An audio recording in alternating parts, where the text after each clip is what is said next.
Good morning. Good morning, replay viewers and web viewers. What you're seeing is my Young Living orb diffuser that you put water and your essential oils in, and you come over here and plug it in your computer, and it puts you out a nice little, it's tiny, see? It's the size of my hand. It's such a cute little egg, and it puts out a nice, right now it's putting out a nice spruce blend. Hi! The disadvantage is the laptop has to be on for it to run because it's a USB plug. The nice part is you can run it in the car. Yes. Oh, I've been awake for a while, but I've been stuck on trying to figure out, hey there, aren't you just around the corner? I've been stuck on trying to figure out how to HTML code a button that's clickable on the website. I don't know enough HTML coding to do that. Good morning, good morning. A couple of people have mentioned putting a support button on my website, and I can't figure out how to do it. But what I did do is set up an account where if you want to kick in $1 here and there for the daily scopes, you certainly don't have to. But if you want to support the work but don't want to do a workshop or a Reiki session or any of those other things, you can go here and just throw in $1 if you want. Oop. These are instructions for unemployment. It's, I don't know if you say it patron or patreon.com/MichelleWolf11. I can't figure out how to put that link in a button. Yes, thank you, Nina and Michelle. Both of you guys suggested that, and Michelle suggested it yesterday, and I was like, oh yeah, Nina said that too, and I need to get on that. So I've spent the last hour and a half trying to figure out enough HTML code to do it. I can make a button, but I can't figure out how to put the link in it that takes you to however you say that word. Patreon. I don't know. It's a pretty little website, though. Today, I want to talk to you about, I put a thing in the Periscope group last night from a book called Buddhist Boot Camp, which I ran across because Tanya Beck-Moore follows this guy, Timur Hawkeye, and he strips away all the dogma of Buddhism. If you think it's only Christianity that has a bunch of dogma attached to it, think again. Every single philosophy on the planet that's been around very long is tangled up in a bunch of dogma and, frankly, a lot of bullshit. So this guy, Timur Hawkeye, writes about Buddhist principles as they're supposed to be.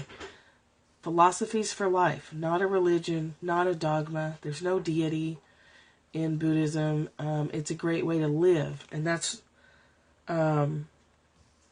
his book was talking about, would you do the work you're doing if you didn't get paid for it? What he was using as a analogy was, hey Catherine, roses provide us with beauty. Yes, me too. Roses provide us with beauty and smell and gorgeousness, and they don't get paid for that. We very rarely even say thank you. They bloom and they do their thing whether anyone ever sees it or not. I mean, we've got tons of wild roses around here that plenty of them bud, bloom, and die without a single witness, other than maybe squirrels or whatever. And then trees. We don't generally say thank you to trees, and without them we would be dead. So, the question is that. Good morning, Susan.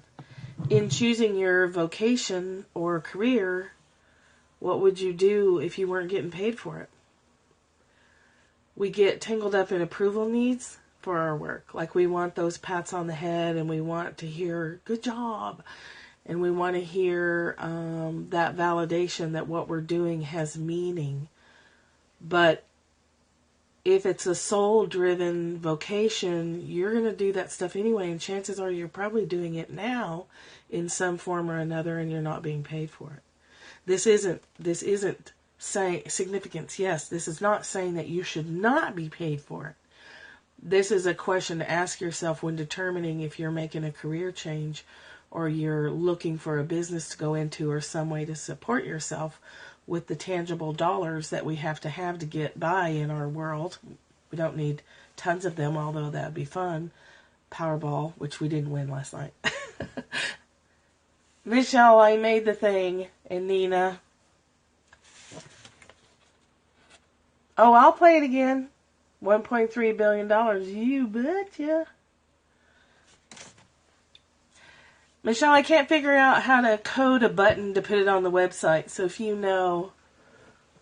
If you know how to make a button with a clickable link that goes to that website, that'd be awesome. I don't know how to do it. I should take a coding class. I don't know how to write the code. I have code for a button, but I can't figure out how to put the link in it. Anyway, what are you doing right now that you do already for free that possibly could bring you the tangible dollars of a money exchange that you need to get by? So, how I did this earlier this year is I wrote down everything that I do that could make me money. And the reason I'm talking about this is because we're talking about the law of divine compensation. That's how it's related. When you're... Okay, thanks, Nina. I forgot about that. When you're choosing what to do as an exchange with the world for energy exchange, whether it's money or feedback or whatever, make a list of everything you like to do, everything you enjoy doing, everything that could make you money, and then go through that list in this way. So I did it with writing. I wrote down workshops and coaching. I wrote down Reiki. I wrote down oils, all that kind of stuff. And then I went through each one and pretended that someone had just told me I could never do that again. And then I gauged my level of upset about that as to prioritize which ones I needed to put my energy on, whether they made me money or not. So writing was first. And then coaching and workshops was second, because I really love that. So if somebody came up to me tomorrow and said, you can't ever write another poem, or you can't ever write another essay or another book, that would be devastating. So I know that that is something that truly is soul driven in me. And most of my writing I do for no compensation. You know, people read it and get benefit from it. And when I hear about that, that is a form of compensation for me. But it's not like it's not paying the mortgage, anything like that. So chances are what you do already every day is something that could become your livelihood. And there's way more to that, but just as an option for anybody considering a career change. Or adding something into your current services.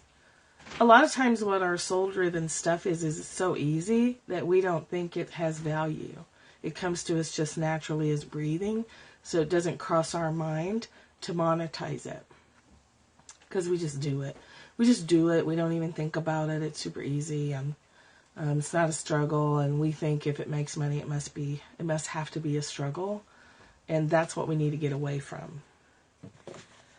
We're given these gifts, and we're meant to use them. It's supposed to be easy. That's the duh part. It's supposed to be easy and natural as breathing. So, the things that I offer are the things that I love or feel have benefit. I feel like Young Living Essential Oils have a lot of benefit. I feel like they have helped me remove a lot of emotional and spiritual or emotional blocks and increased my spiritual connection as well as keeping my body healthy. But if someone told me tomorrow that I could never offer them for sale again, it wouldn't break my heart. If someone told me I could never use them again, it would break my heart. So my Young Living essential oil sales are a little further down the list, but I enjoy it enough that I don't want to give that up. I like it. It supports my addiction to them. I sell enough that it supports that. It offers people underneath me a way to make a business. And I like that. I like being a support for them if they need it. I like talking about them. You know, I get enough out of it that I'll stay with it. But if someone said, you can't ever be a social worker again, I'd be like, hallelujah, Jesus. Thank you. I never want to do that again. Let's look at our Course in Miracles for today. You get discouraged because the real world seems to only have jobs for the status quo that are not aligned. Right. That's all you're seeing at the moment. So put your focus on where your soul wants to express in the world, and then you'll start to see. You can't see them right now because you're not resonating with them yet, because you're just now exploring all this. When you figure out the way you love to express in the world, and you hold steady in that, that's core desired feeling practice, then you'll start to hear about and see ways to make an income that are in alignment. Sometimes we're too scared to see them. Yeah, sometimes we're scared to give up the paycheck and the security of that. Mwah!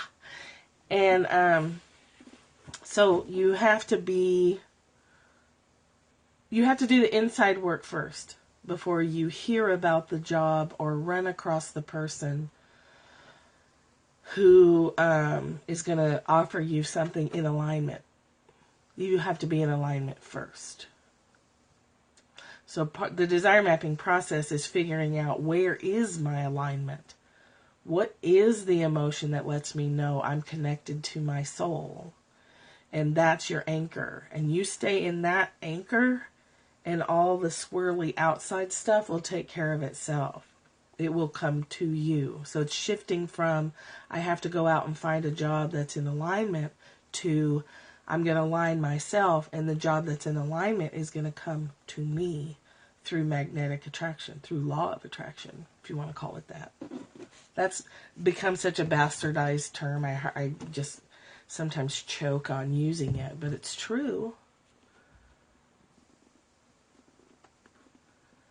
Well, Susan, stop it.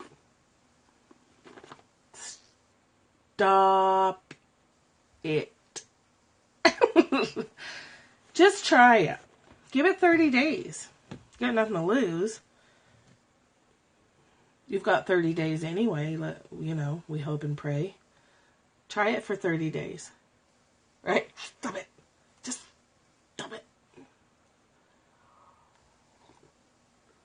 Try for 30 days, allowing yourself to imagine that it's possible. You were looking for the hand. Yes. Stop it. Stop. Oh. There's so much going on in here right now that I can't find the words for. I may have to jot some notes down. Right. In the most loving way, with the highest degree of affection from my heart, I tell you, stop it. That's the first step, being aware of it. How you can't change it until you're aware of it. Knock that shit off. Susan, you're at a perfect place. And you're in the perfect place with tons of support to help you keep your forward momentum going. And daily practice is the key, which I did not believe until this year, because I'm a thinker, and thinkers make things complicated. Today is what is today's date? The 10th? The 9th?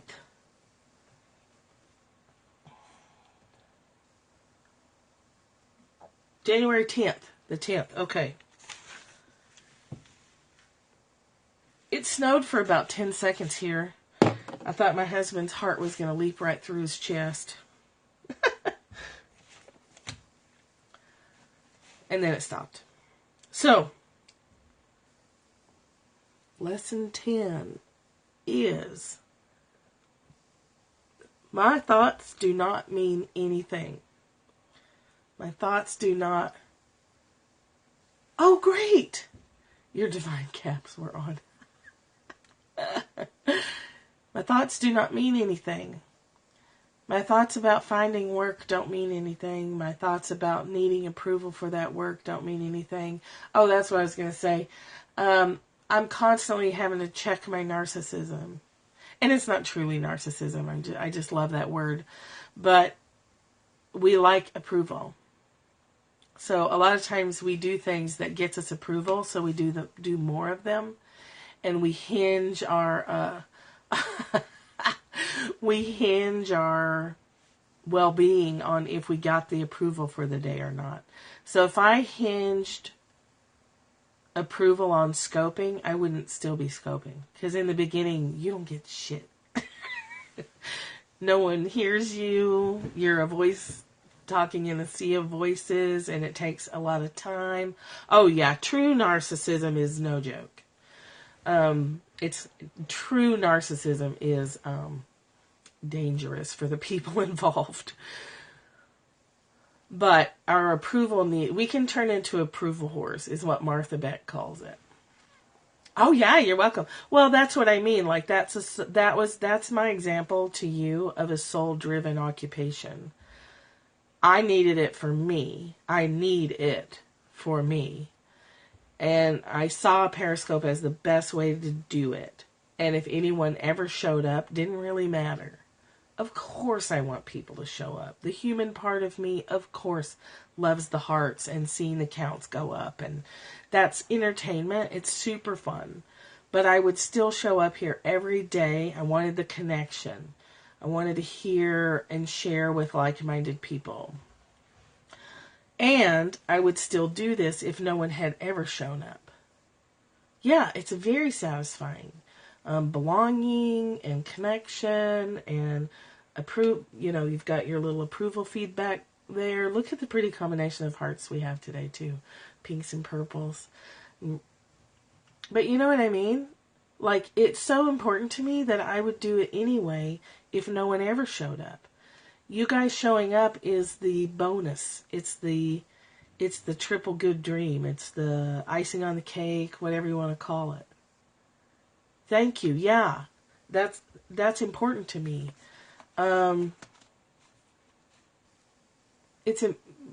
Meaning, a purpose gives me a reason to get up and get dressed every day. Sort of. I mean, if you can call this getting dressed. Yes, we all have those needs. So the hierarchy of needs, Periscope meets several of them. But the more you can let go of that need for approval, the closer you're going to get to finding out what your soul wants to express. I would draw even if no one ever bought it. I do. I actually stopped because I have nowhere else to put my drawings. We're out of space.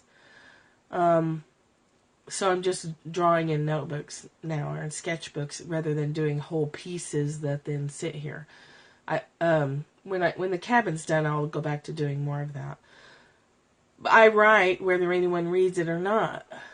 I talk on scope whether anyone's here or not. When someone is here, it's a bonus. When someone reads a poem or buys a book and then writes me and says, this impacted me in this way, it's an awesome experience. But not having the experience wouldn't stop me from doing it. So if you're in a position where you're hooked on the approval, yeah, it's a win-win. If you're hooked on the kudos or hooked on the approval and you get sad when you don't get them, that's an ego occupation, not a soul occupation. That's how you know. If there's no approval, would you still do it? If there's no feedback loop, would you still do it?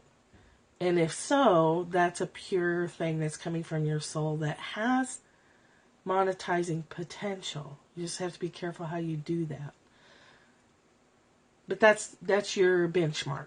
If you would do it and no one ever approved of you for it, never gave you feedback for it, That's probably where your gift is. Does that make sense?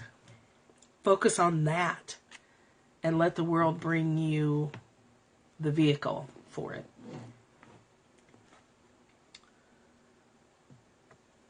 I went to therapy school because I was running around doing therapy all the time anyway, and somebody said, why don't you just go ahead and get paid for it? And I was like, oh, okay. And therapy school, going to school to become a therapist, was priceless. Being a licensed therapist is more crap than it's worth. And I gave that up for other reasons, but I didn't like it anyway. That's okay. Spend 30 days imagining catching that flying pie. You're not being a Debbie Downer, you're acknowledging the truth of where you're at. That's different. We've all been there. Yep. It sounds like a bunch of nonsense. It sounds like a bunch of fruity crap that is just another setup for failure. Yeah, it does. So acknowledge that and then imagine catching that flying pie. Just imagine it. You don't have to do anything. Just pretend. Again, you have nothing to lose. So if you just pretend without any attachment, you're just imagining like a little kid would imagine. Like a child. They don't play for a purpose of getting anywhere. They just play. Even the twins, as little as they are, they play in the kitchen together for a while, then they split up and one's coloring on the wall and one's, digging in the garbage can. They get tired of that or they get taken away from it. Then they go on to stacking blocks or playing with books. They just move from activity to activity, doing an activity till they get tired of it, and then they go on to the next one. No, we understand. We understand what you're saying. We totally get it. We totally get it. There's a balance. So acknowledge it and keep showing up. You keep showing up here every day, things are going to shift for you whether you realize it or not.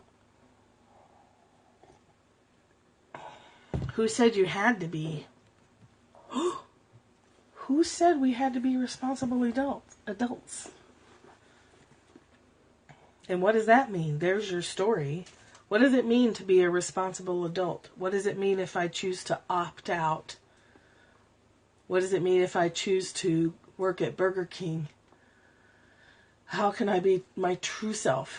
How can I express my soul in the world? How can I see this differently? I have this concept that I need to be the responsible adult. How can I see this differently? That's the miracle. I need a miracle because I'm locked into this position where I can't see. Help me see. How can I see this differently? How can I perceive this differently? What else is possible in my world that I'm not seeing right now? And then just wait and just entertain yourself. It doesn't have to be hard. Just watch TV. Take a walk. Listen to music. Get an adult coloring book. Do whatever entertains you. It will come. And, right, because it knows better. So just do it. Play when you can. You still have to go to work right now. You still have to draw a paycheck right now, and that's okay. Play when you can, and try to play at work. Just try to find something playful at work. There's an app here. If you like to color, there's a free app called Colorfy. Colorfy. It's free. You can put it on your phone. How can I play and be an adult? And an adult. Ask that question. Keep asking those questions. It's only free for 7 days? Oh, that's a bummer. Colorfy, yeah. I'm sure there's some more free apps out there. So at my worst, here's what I had to do. I had a book in my purse. Several times a day, I would take a walk. No, that's it. Or sometimes, Susan, you have to go hide in the bathroom and read a little bit of whatever book you have. Now, with a smartphone, you can just have a Kindle or a Nook app on your phone. Go to the bathroom. Sit in the bathroom and read a few lines of your book. Recolor is free. Colorify must not be free long term, but Recolor right there. Put a fun app on your phone. Go sit in the bathroom. What are people going to say? Why are you going to the bathroom so much? Do whatever you can to make it work where you are right now, and things will start to shift. So my daughter says, sometimes my daughter can be a little crude. I know that's so shocking. Say, Nunya, do you know what Morgan does? She says, always use the excuse that you have to poop. Yes, they should. Nunya Biz, what's it to you? Somebody else say, I had to poop. Morgan says, no one will ask you follow-up questions if you always say, I had to poop. She uses that to get out of parties. She uses that to get out of meetings. She'll be like, oh my gosh, I have to go to the bathroom. I have to poop. Who's going to ask you for details? Nobody. She and all her friends do that. If they need out of something, they'll be like, oh, Mexican food. Oh, no one's going to ask you?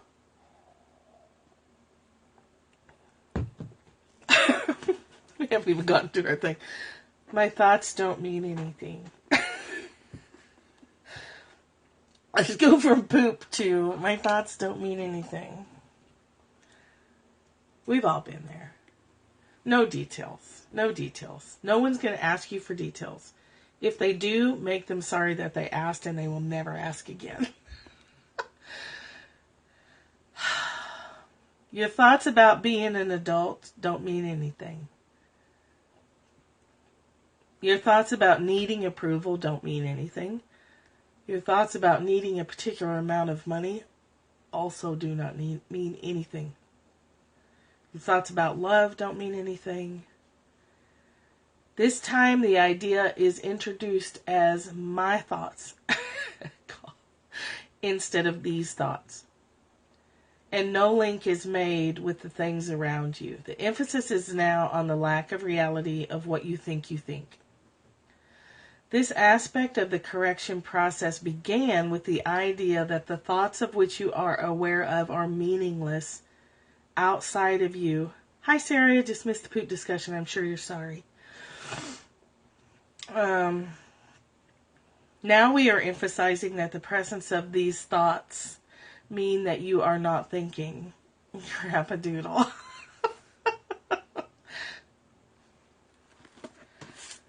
Now we are emphasizing that the presence of thoughts means that you are not thinking. This is merely another way of repeating our earlier statement that your mind is really a blank. To recognize this is to recognize nothingness when you see it. As such, it is the prerequisite for vision. Okay, so when you're meditating and you have a glimpse of the void, when you have a glimpse of the nothingness, it can freak your mind right out. Our minds like the background noise of thought. When you get into advanced meditation, in the beginning, we say a lot, your thoughts don't stop. They actually do. Your awareness of them actually can come to an end for periods of time where they're probably still happening, but you don't hear them. It sounds like total silence. It's hard to get there, and it takes a lot of practice to maintain and stretch those times out longer, but it is there. It just takes a lot of practice to get there. That's scary for the ego because it's like, well, what do I do? Instead of asking, what do I do? Ask, how do I want to feel? When you get in that mindset, well, what do I do? What do I do? Stop first and say, how do I want to feel right now? How do I want to feel? Then you'll know what to do. Close your eyes for these exercises and introduce them by repeating the idea for today by saying slowly to yourself, my thought about blank does not mean anything. This idea will help to release me from all that I now believe. My thought about work does not mean anything. This idea will help to release me from all that I now believe. That's what you do today for 2 or 3 times today, only for, it says 5 times today, only for about a minute at a time. So 5 minutes over the course of today, tell yourself, my thought about whatever does not mean anything, and this idea will help to release me from all that I now believe. Now, you wouldn't think that 5 minutes spread out over the course of the day, yes, and not only on the bad things. My thought about love does not mean anything. My thought about the Powerball does not mean anything. This idea will help to release me from all that I now believe. The reason such short practice periods matter is they're cumulative. That's the discovery of daily practice really does work. It's cumulative. So 1 minute 5 times a day is better for you than 15 minutes once a day with this, because you're doing a slow accumulation of knowledge, power, waking up slowly. It's cumulative. That's why when we don't stick with it, it doesn't work. This is what I've discovered this year, is that when you pick a method and you actually do it, you actually follow the directions and do it every day, it works. When I would get into new methods, I know, when I would get into new methods and then that didn't work, then I would be like, well, it doesn't work for me. I can't make it work. Either I'm defective or the stupid method is defective. But I never really did it every single day. Right? I was having a discussion about this, and it's like, well, you got to do it every day. Are you doing it every day? No? Well, then it's not going to work. So I don't know why it took so long to understand that. But it did.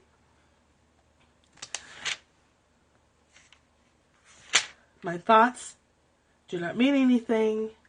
I know, right? Duh. It says do it every day. Do it every day. Beat that on the wall. I'm telling you, the brick print tattoo. Speaking of tattoo, I think I told you that mother-daughter tattoos is Morgan's birthday Christmas gift to me. She wants to go get matching tattoos or similar tattoos. We'll be doing that brickhead Wednesday. Do you want to see our tattoos? I could scope little bits of it if they'll let me. I don't know if they'll let me, but I can ask. Sometimes, I totally will. If they'll let me, I totally will. Sometimes tattoo artists are a cranky bunch. So you just have to play it by ear with the artist and see.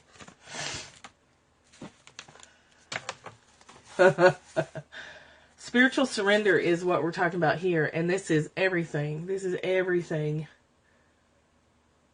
Oh my gosh. The more I let go, the more my business increases. The more I let go, I wake up with curiosity instead of dread. The more I let go, I catch myself all day in get mode and in strategizing and in mind. And all day I'm like, just let go, just let that go. We get addicted to thinking.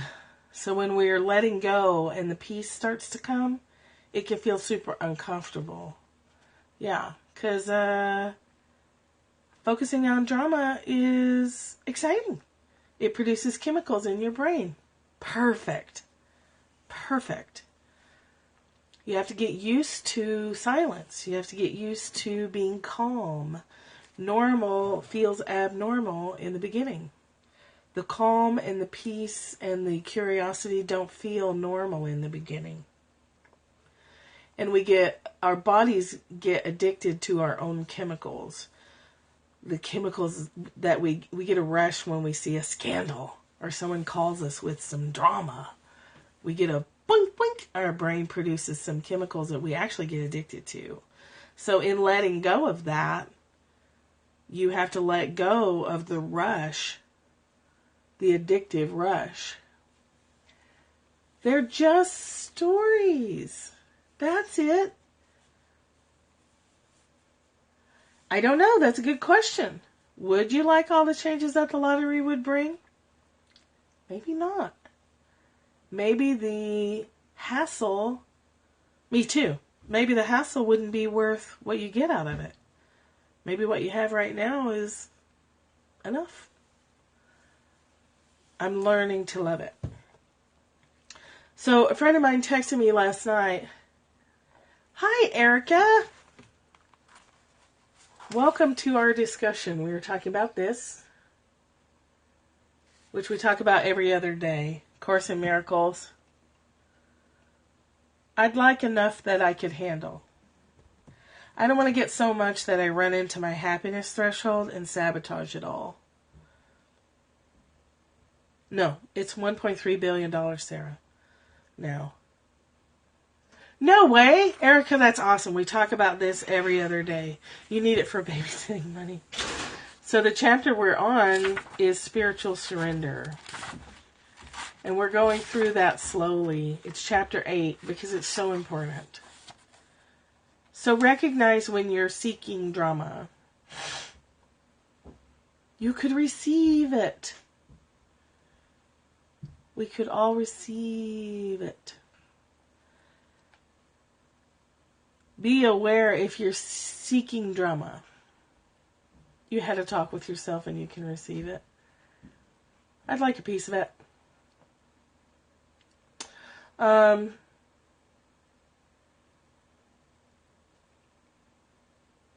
You've already spent it in your head. Nice. When we think of ourselves... Okay. I know we read this already, but I'm going to read it again. Susan, are you still here? When we think of ourselves as channels for the infinite creative... Oh, yes, you are. For the infinite creative energy of the universe, we think higher thoughts than, how will I get a job? We're lifted to a realm of consciousness where questions like, how can I best serve the world, take precedence over what can I get out of this?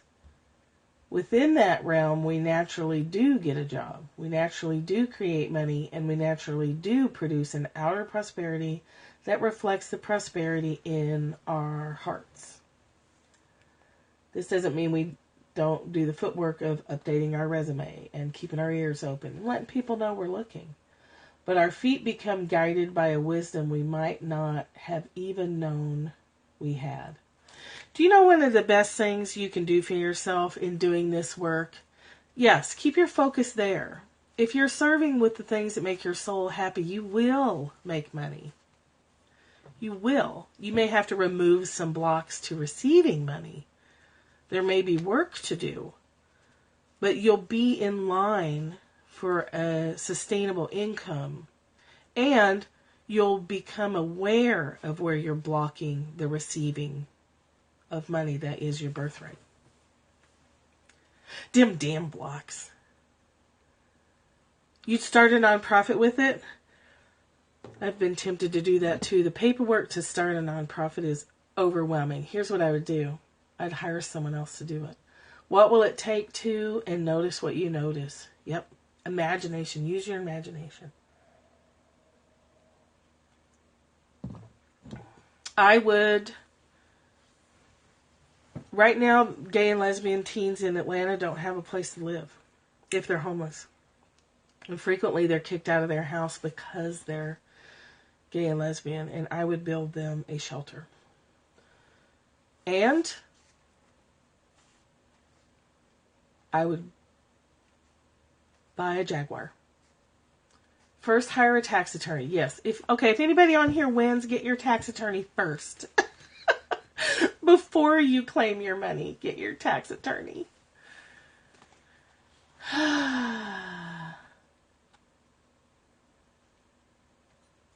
Yes, that question that Erica just put up is really good. Yes, I'd set up trusts for all the kids. You need an attorney or you're going to lose your money.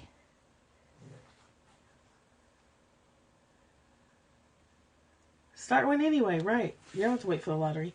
So that question of what would it take to use your imagination and ask, what would it take to do this? What would it take to, and then just see what comes. Curiosity, I'm telling you. Oh, I was going to tell you, when you're working on picking apart your stories about yourself and the world, this lottery has sparked major desires. Go watch people's periscopes that irritate you. Definitely opens the field. Find someone on Periscope that just irritates the crap out of you and go watch their scopes. Your dad? You tell your dad to call me. He needs a talking to.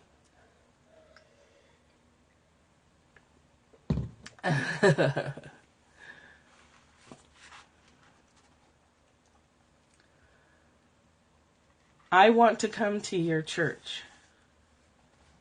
So I'll take care of your dad. You take care of starting your own religion. We'll all become Sarahists. Saracostals. I want to be a Saracostal. Create a temple for all. The Church of Love. Sowing the seeds of love. Who sings that song? Tears for Fears? Sowing the seeds of love. Nothing opens my hidden agendas like watching irritating people. Yes, with wine. Watch people who irritate you on Periscope and you will know. Yeah, Tears for Fears. I love that song. You'll know what you're rejecting in yourself. And the more they irritate you, the more you should watch them. And you will see your stories playing out right in front of you.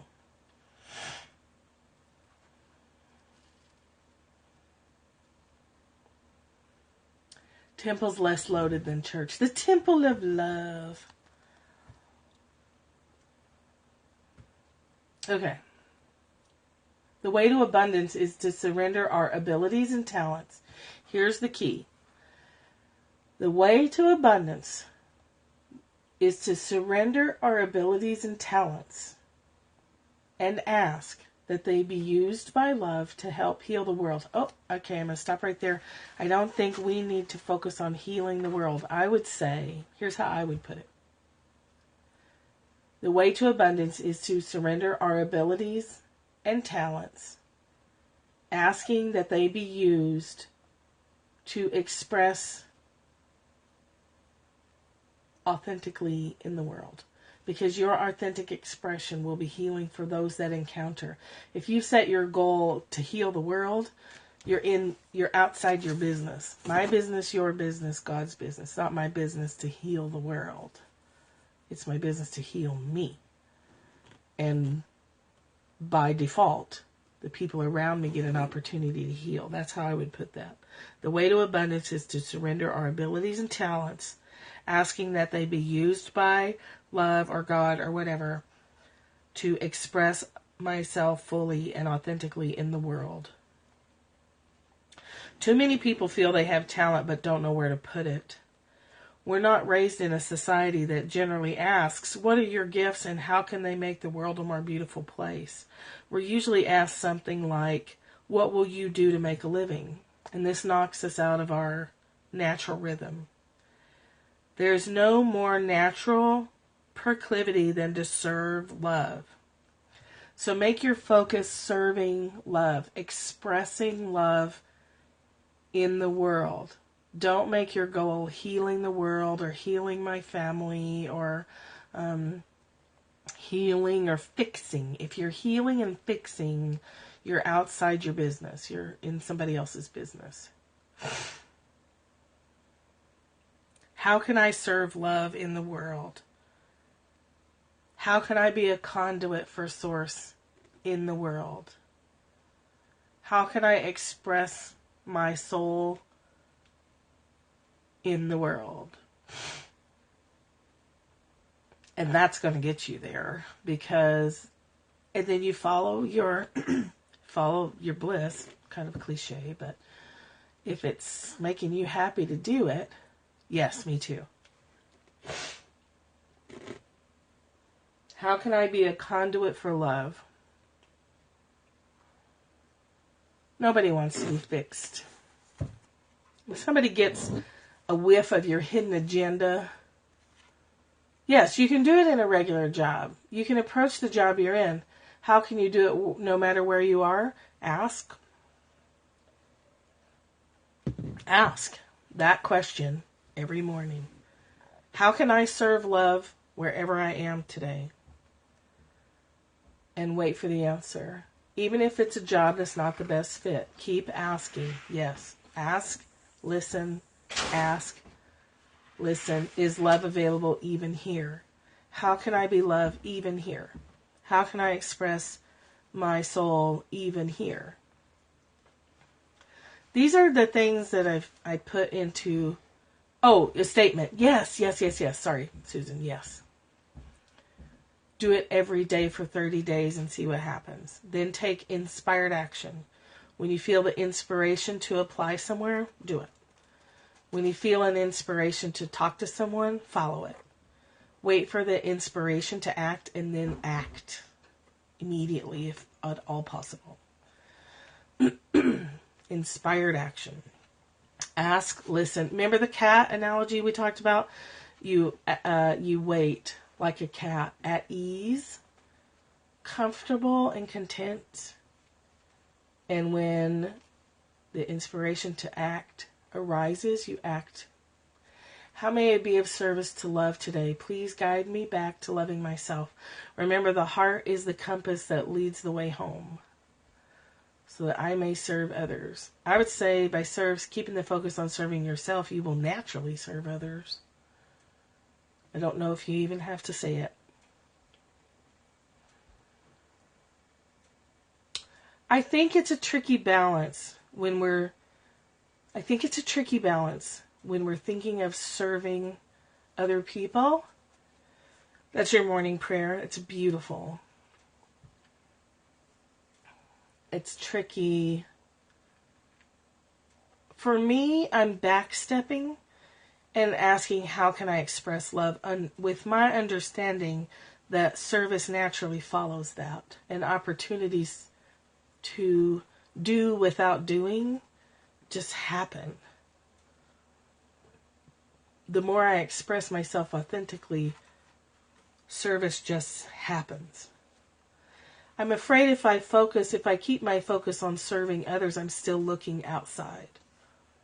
I'm still looking out here.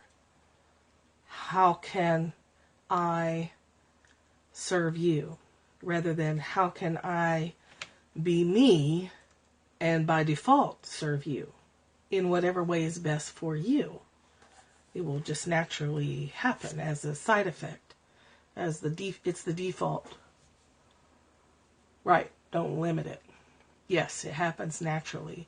I'm afraid that for myself as a female in our culture, being raised to give, that taking my focus off serving others and putting it on serving love and expressing is the word I'm using these days. How can I express love in the world? And I'm leaving it there. Then I'm not thinking about other people. I'm not thinking about how they're going to receive it. I'm not thinking about what they might need. I'm keeping the focus on what do I need? What do I need to express? What does my soul want to say today? How does God want to move through me today? And I'm not worrying about where it goes after that. Just spray paint. It'll flow where it needs to go. We don't know if others oxygen mask me. Yep, me first. And not in a selfish way. In an expressive way. Expressive.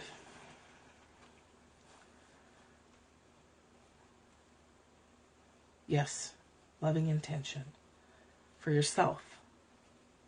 Free will for everybody. And I think for me, it's reducing my sense of separation. If I think of how do I want to express, or how does love want to express through me today, I'm not thinking in terms of me and you.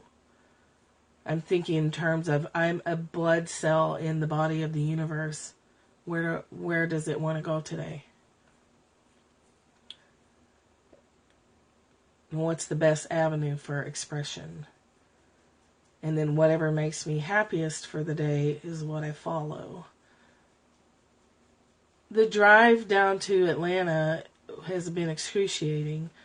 But it's also 2.5 hours of silence, or 2.5 hours of education, books on tape or whatever, 2.5 hours of entertainment, if that's what I need.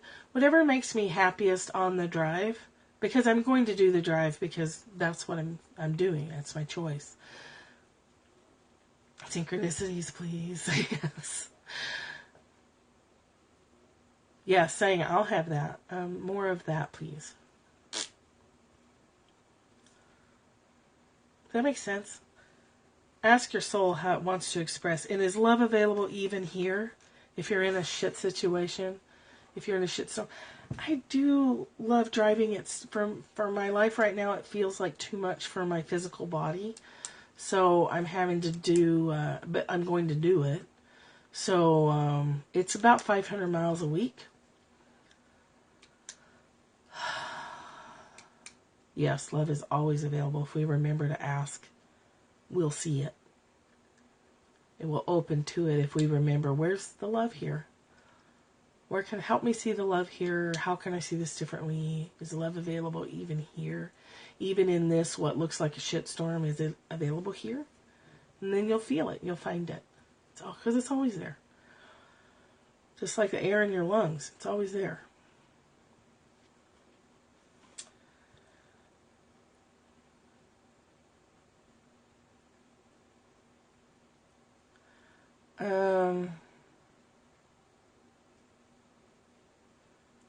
I think that might be it. I think that might be it for the day.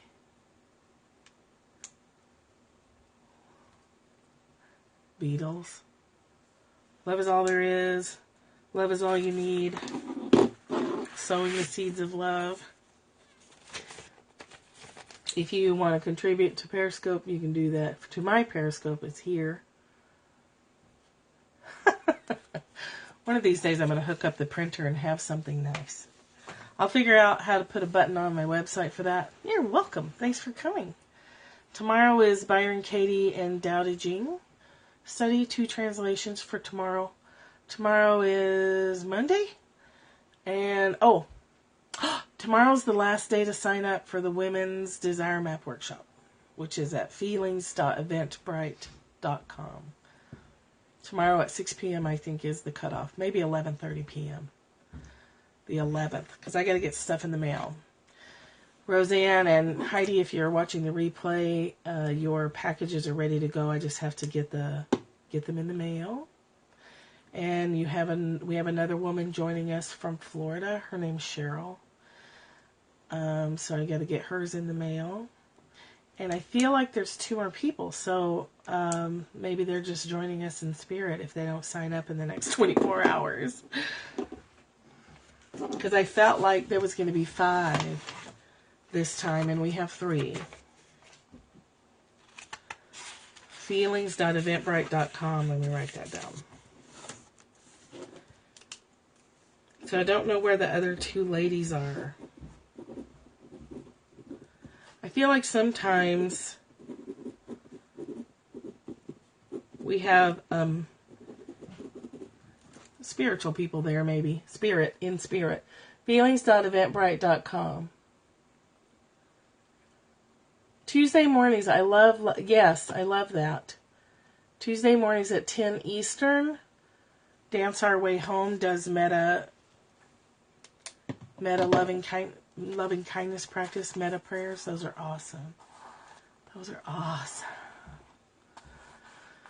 Okay, that's all I got. Now I have to deal with business stuff on the computer, which is super fun. Super fun. I love you guys. Thanks for coming.